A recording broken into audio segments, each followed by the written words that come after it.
A comme avant.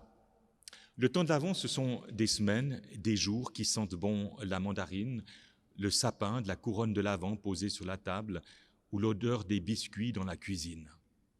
L'Avent, c'est encore ces petites fenêtres du calendrier que l'on ouvrait jour après jour pour égrener le compte à rebours jusqu'à la fête.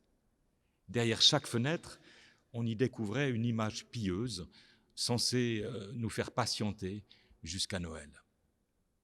Je ne résistais pas, sans doute comme beaucoup d'entre vous, à ouvrir un peu en catimini, en cachette, la 24e porte avant le 24 décembre.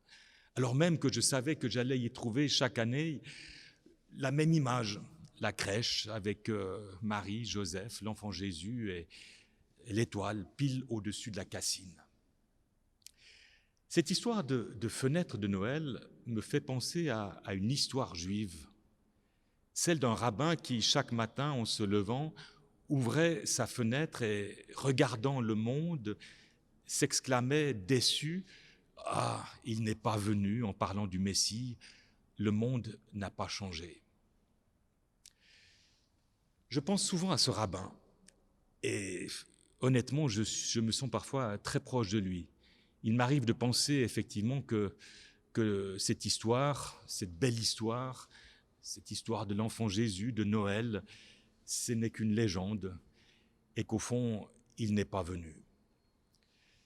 Tout dans la fête de Noël nous incline à regarder en arrière. Pas de Noël sans une douce nostalgie de notre enfance. Sans compter l'extraordinaire force de ce récit de la nuit de Noël qui nous précipite dans un monde enchanté où les anges s'adressaient aux bergers ou aux jeunes filles et où les petits hommes naissaient dans des étables se réchauffant à la chaleur du bétail. Noël, vous l'avez remarqué, c'était toujours mieux avant.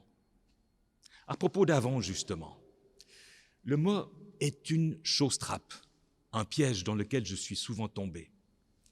Il ne désigne pas ce qui précède, comme je l'ai longtemps cru, ce qui est en arrière de moi, non, mais ce qui est devant moi, ce qui me précède. Chaque année, l'Avent vient me rappeler que Jésus-Christ n'est pas derrière moi, mais devant moi. Dans la foi, c'est en Jésus, en sa manière d'être, en ses gestes, en ses paroles, qu'il m'est donné de déchiffrer quelque chose de mon avenir. Non pas mon futur donc, mais mon avenir, parce qu'il y a une sacrée différence entre le futur et l'avenir. Le futur, ça s'anticipe, ça se calcule, ça se prédit, tandis que l'avenir, ça s'accueille. À Noël, je crois donc qu'il se joue quelque chose de mon avenir et peut-être du vôtre aussi. Maurice Zindel, qui était un prêtre, mystique, théologien lausannois, aimait à dire que l'homme n'était pas encore né et que les hommes se comptaient sur les doigts. Jésus fait partie de ces hommes que l'on compte sur les doigts. Un homme accompli, un homme plein, un homme à l'image de Dieu, heureux et libre.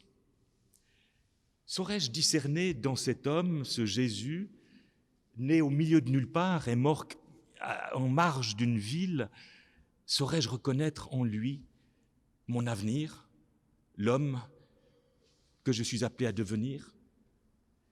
Le Christ pourrait naître 1000 fois à Bethléem, écrivait un autre mystique, Angelus Silesius. Il pourrait naître 1000 fois à Bethléem, mais s'il ne naît pas aujourd'hui dans ton cœur, cela ne sert à rien.